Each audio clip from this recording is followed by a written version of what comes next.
Shall we review some stuff? Yes. And today we shall review. So obviously we've done some Patreons, haven't we? And which obviously we are obligated to do. It's a thing, isn't it, that we just do what we want. And it amuses us when we get comments from people saying, "Well, I demand you delete this video." You're not allowed to say that. Well, you're not.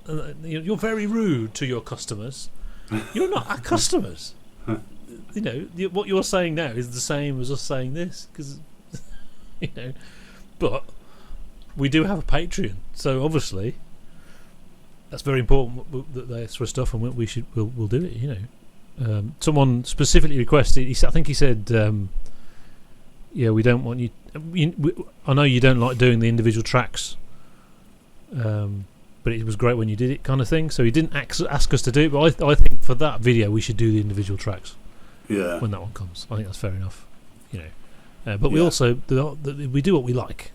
So this is us doing what we like. So we're going to do a trio of mockumentaries, if you will. So I think this is probably the best first one to do, or probably the best of the trio, because I think a lot of people will watch this and not know what this is. Yeah. I think if you're not from the UK, you won't know what this is, and yet if you are from the UK, they're like mega famous comedians doing something really interesting. And it's also, this is sort of like chronologically, it's the first one as well. I mean the Ruttles was before this, but this actual very specific thing, the mockumentary, the metal thing, I think Spinal Tap beat them by a couple of months or something. It's like the same time, but this is more of the prototype of that thing. You already had parodies of documentaries, obviously, but this is a very specific thing, isn't it? Yeah. So yeah, we've chosen 3. There's lots of different ones you can do. So please don't request an infinite list. We're only doing 3, and we already know what they are. So don't say, "Well, why didn't you do the burr?" We could do a mockumentary review channel, but we're not. So there's only 3. Okay. But this is actually 2. This one, isn't it? So we are cheating. This is bad news and more bad news.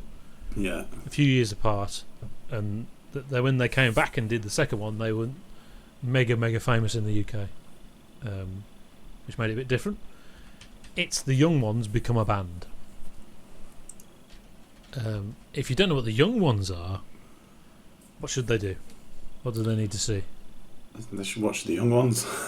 Bambi. Is it on? Yeah, Bambi.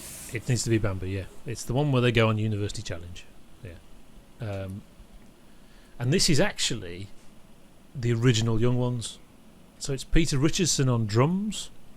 He was the original Mike, who fell out with Peter Jackson and was replaced by Chris Ryan when they actually made the TV show. And that's why Mike never quite sat right. Made sense. Yeah. Because he wasn't actually the guy who was going to do it. It's very realistic, and it's a small band. It's not a big worldwide band that used to be good now making a documentary. It's a band that would never be famous. But you would get these documentary makers making a documentary about this band, and they're thinking they're getting free publicity, and the documentary makers are deliberately making it bad and basically taking the piss out of them. And it sends them up as much as it sends up the terrible band, the pretentious documentary makers who think they're making art by making fun of what them, and that's not just rock bands, is it? The music is terrible. Actually, I'm not convinced. I mean, Nwabum type stuff, it's much the same as that. It is terrible because Nwabum is terrible. So it's actually very accurate of what a lot of those bands sounded like. Nwabum doesn't mean Iron Maiden. It means much worse bands than that. And actually, if they played much more rhythmically, they'd sound like Metallica. Well, they'd sound like No Life Till Leather. No Life Till Leather. And if you spent lots of money on it, it would sound like the Black Album. But this, they do sound shit. The music is shit. We should review the music, and it is shit. But it's supposed to be, and that's the thing, isn't it? And it's an important trait in these kind of documentaries, that if the music's good, that's not funny, is it? But at the same time, I wouldn't want to sit and listen to an album of bad news. be terrible. You know, reassuringly, the playing sounds worse every time I hear it. So every time I watch it, it's like, whoa, this is worse than I remember. So that's very reassuring. But the music is funny. That's the thing. It doesn't mean rock music is funny, but the music is part of the thing that it's funny. I think we need to avoid comparing it with Spinal Tap, because that's what we'll do next week, I think. Right. But I really enjoy it. I haven't seen it in about 15 years. I think the second part, More Bad News, is better. But really, I watch it as one thing. I think I always have done. I think I rented it on video in the 90s. Maybe very early 90s. And it was More Bad News followed by Bad News. So I actually saw More Bad News first. Yeah. But I laughed a lot. And it's funny. It's not just the satire that's funny. It's the very typically British embarrassment thing and trying to cover up the embarrassment really badly. That's and obviously you got the Rick and Aid slapstick. They always end up beating each other up in both of them, and it is great.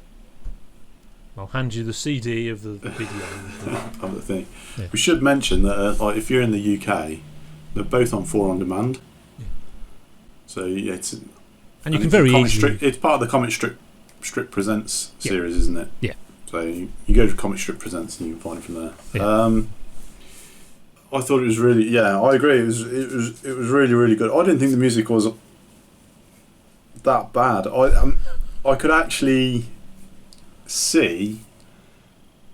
believe that it was someone having a serious stab at making some music. Yeah, but it is terrible though. Yeah.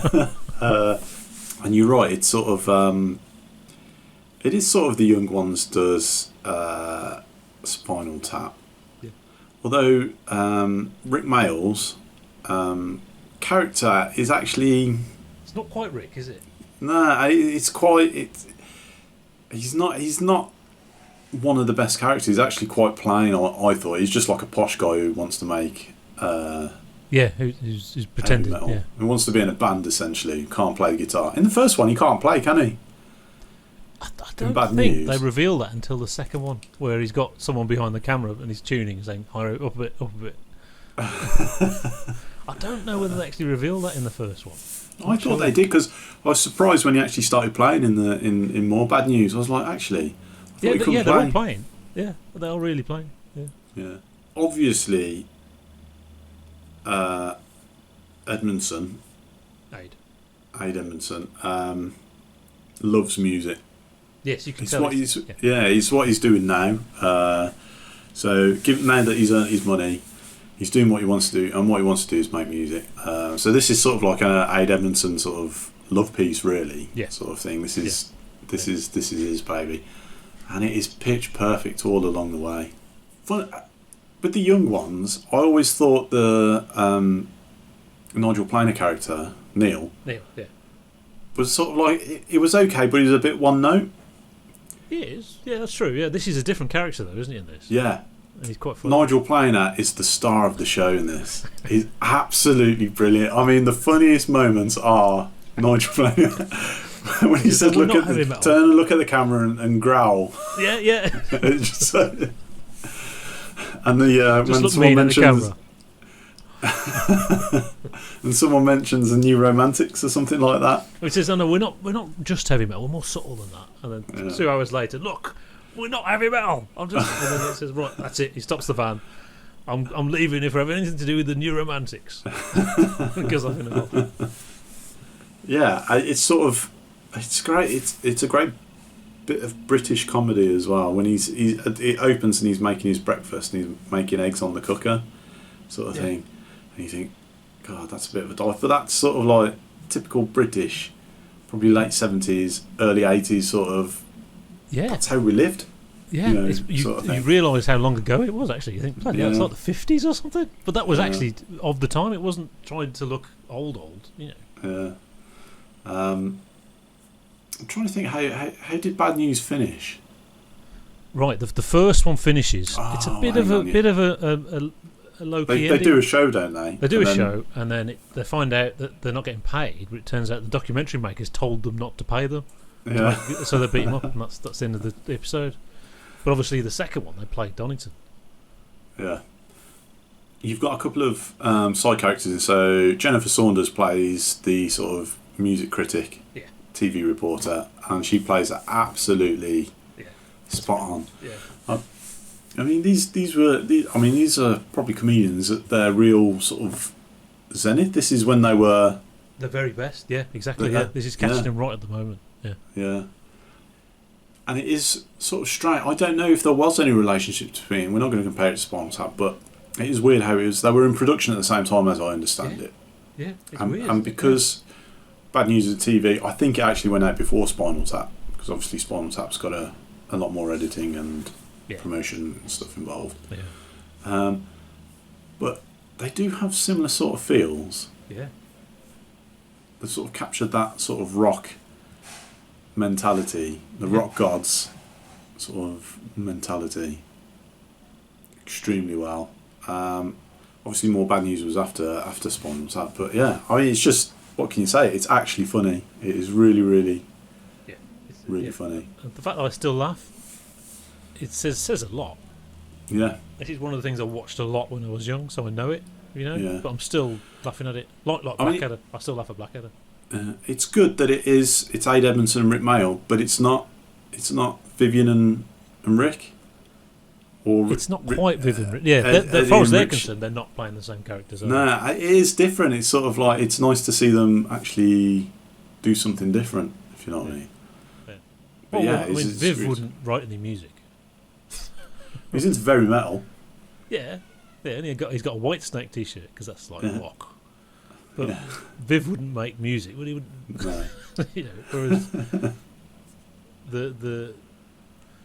I mean, Vim. Well, the Donington thing. They didn't really do it, obviously, but he said he was the reincarnation of Jimi Hendrix, and that's why the stage was stormed and he got beaten up. And he says, John Lennon talks to him, and he told him a song that was called Imogene. Imogene. You imagine? No, Imogen. Imogen. He couldn't turn off the bossa nova on the keyboard. Yeah. Dawn French, we didn't mention Dawn French, who's different characters in the two. In the one, she's like a school kid who gets picked up on the bus. Yeah. But in the second one, she's an industry record company person. You can see even the fashions have changed between the two from 82 to 86. The 86 one is really 80s. They've got big hair. Yeah. And I suppose there's more money. But I think that was actually a thing. The fashions have actually changed in those 4 years. The sound is better. Talking about music, the sound is better in the second one. I think they've just spent more money on it. The first one, it was just an episode of the series, wasn't it? And the second one is like, is it 50 minutes long or something like that? Yeah. So it's like a proper... Yeah, that was Adrian Edmondson wanting to do it. Can we do this now? Yeah. If you watch them they were on Wogan. And Rick saying, "Look, he's making me do this bloody thing, you bastard!" Because it's Edmondson's thing, alternative comedy, and that's people still use that phrase, which is funny. I mean, to us it just means good mainstream comedy. Yeah, now it just means comedy. Yeah. But what they meant was it was supposed to replace the terrible pubs and clubs comedy, the sort of club singer. Yeah, well, you had this. That was replaced a little bit before then. It was sort of replaced with it's like the Pythons and stuff like that. You had like the university comedy as well. Yeah, but this was bringing the university comedy into that, really. I think that's what it was. It was sort of like comedy created by people that didn't necessarily go to Oxford and Cambridge. Yeah, which is Rick and Aid. Yeah, that's literally what they are. That's it's when they go on University Challenge, isn't it? Yeah, literally what that is. But I mean, you can go back to the Goons. But the Goons meets That's the Week That Was, because it's satire as well. Yeah. Remember, Monty Python wasn't supposed to be satire. That part of the point of what they were doing, they're saying that's been done, so we're not going to do satire. So it's strange that Python now, their most famous thing is like the best satire that's ever been made anywhere. Yeah. It's weird. I suppose it's sort of like it was the battle of the continuation. I suppose of the old sort of like the working class pub comedian. Yeah. Versus the Oxford lot. I remember it was what's his name? The guy who's in all the Carry On films. Matron. Kenneth Williams. Kenneth Williams. Yeah, he did a thing where he was, because I don't think he went to university. And I think he felt that there was a big thing there. There was like it was almost like comedy had gone into two classes almost. Yeah. It was like the university stuff, which was the proper class, and then there was like working class comedy, which was a bit like that. And then that sort of I think that stratification continued, and Aid Edmondson and Rick Mail were sort of they were following through on the Oxford and Cambridge sort of comedy. Yeah. And then you had Russ Abbott and Les Dennis. Yeah. Were the sort of like the continuation of those, and sort of Rick Mail and sort of like the alternative comedy took it to the Les Dennises and Russ Abbotts and stuff like that, and but there was a genuine thing apparently, and there was like parties, and they would be all standing at two ends of the room. Yeah. And you had I wish I could remember his name. He wrote for like Spike Milligan and people like this, but also did like, I think he worked with Chris Morris or people like that as well. What's his name? And he was the one trying to say, "Bring them together. We must join together. We are comedians. Join forces." But really, I mean, a lot of those comedians, they just got left behind, and people realised, this is better. Well, I think they sort of their background was stand-up comedy essentially. Yeah. Whereas Rick Mail and Aid Edmondson, that's not stand-up, is it? That's no, you couldn't. I couldn't imagine going to a Rick Mail stand-up. I mean, there was show. I couldn't imagine what it was like, but that was what they did. It was the Comedy Store. That was the club. Yeah. That's what I remember when I was saying. What was the name of the show? And I thought I said Comedy Store. It's Comedy Strip is the name of their show. Yeah. The actual place, Comedy Store. That's where you had God, bloody names. Who's the other guy in the Young Ones? The other one. Nigel Planer. No, the other one. The one who's not in it. He just does his stand up for a bit because they couldn't write him in properly. Oh, Alexi Sale. Alexi Sale, yeah. So he was there where just there's a great story of he would just have a load of swear words and just say them over and over again, faster and faster and faster and faster, and that was his routine. And then he'd just go off again. Fuck this bastard, fuck this. That was it. That was his routine. So it's, I mean, really, really Python-esque actually. Yeah, I mean, Stuart Lee does say that there was a link between alternative comedy and music. Yeah. So a lot of alternative comedians would play as a warm-up for a music act or whatever, or in an interval or whatever. Yeah. Which would kind of fit with Aid's. You Music could see why Aid Edmondson would be involved in that sort of thing. Yeah. Yeah, and I mean, it gets caught. I do remember there was a TV night. 3 punk programs are going to be on tonight on BBC Two, and it was the Young Ones, because it was kind of has the same narrative as punk, and the difference is it was actually really was much more successful, and all those comedians really did get, got rid of. I mean, I think Jim Davidson survived. He's still around. He's still touring. I think. That's crazy. That is. And like you said, not Russ Abbott. What's the other one? Les Dennis. Yeah, I mean Les Dennis did very well to be. I think because he's very, very middle of the road. Yeah, he wasn't particularly. Yeah, he did a Mavis impression. That was his comedy routine, from what I remember. Oh yeah, Mavis, and nobody will know who that is. Yeah, I don't really know. That's it, yeah. That was it. That was his routine. But he was in extras, and he was really good in extras. Self-parody of what people think he's like. Yeah. It was really, really good. Whereas I think I get the impression Jim Davidson's a bit of an arsehole. Yeah. And he thinks he's fighting against the system. Exactly. Didn't he have some tax issue or something like that? Oh. I think he got done for tax evasion. But yeah, that's alternative comedy. And that's what you should do. I think there was a period after this where the Oxbridge thing and footlights weren't getting commissioned by the BBC, because the BBC were then taking people. They wanted the next Rick and Aid and the next French and Saunders. So I think the Lee and Herring era, they came out of that. Yeah. Did Stuart Lee go to Oxford? Yeah, he did. He did. Yeah. But Richard Herring went to Cambridge. Is that right? I don't know. But so that they were never.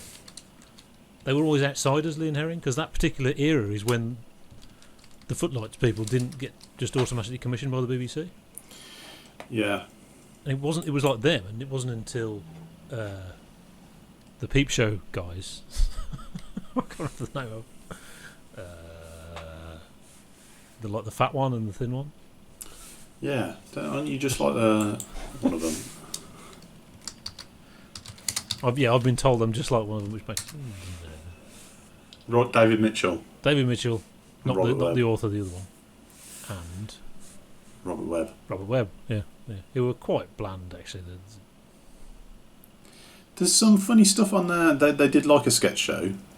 Yeah, and again, it felt like inheriting from Fry and Laurie, that sort of thing. Yeah, it's not as good as Fry and Laurie, though. I think more Smith and Jones than Fry and Laurie. Yeah, Smith and Jones were pretty. I remember getting quite excited about Smith and Jones coming on TV and always being disappointed.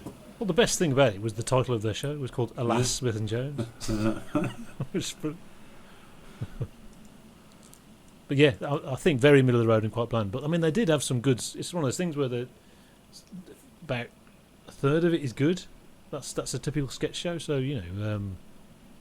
Are We the Baddies? Is a me. Yeah. That's one of their sketches. Yeah. Yeah, and we have talked about it. We have talked about bad news. There's not much else to talk about. I mean, if you haven't watched it and you like Spinal Tap, yeah, you definitely need to see both of them. Yeah. Just watch them both together as one movie. Yeah. And you can get, obviously it's on All 4. It's not 4 on demand now, is it? It's called All 4. Oh, is it All 4? All 4, which is a channel, a TV channel. I couldn't get it on the Fire Stick. I searched for it and it couldn't find it, but I went on the website on the computer and searched for it and it came up. Pressed play and pause, then went back to the Fire Stick and I could resume because it was there. Continue watching. Oh, right, okay. So it's a little bit hidden, and obviously, if you're not in the UK, obviously there are ways of getting onto All 4. Obviously. Yeah. Are you going to make it? It needs to be graded out of 11s. 11s? How come? It's 5. Well, it goes to 11. Oh yeah, of course. So this one is 10 out of 11. Yeah, definitely. Yes. Definitely. Yeah. The only thing I got to mention was this about the same time was a documentary about a software company. It's a very similar thing actually, because it was a game software company called Imagine, who they obviously wanted a documentary made about their company and about the new technology, and it ended up being a documentary about what went wrong in a very similar way of how these kind of things when they're pretending it's a band going wrong, but it really happened. And that was Imagine with the company making Bandersnatch, which was going to be a real game. So those that have seen Black Mirror, that's where that comes from. Bandersnatch was a real game, although Imagine made terrible games, and the problem was that this game was going to need an add-on for the computer, which was going to be stupidly expensive, and they went bust. So that's interesting. That is interesting. So that's called Commercial Breaks, about Imagine software. That's worth watching as well. Very similar, but real. It's actually real. Well, our last one is a bit like that, isn't it? Yes.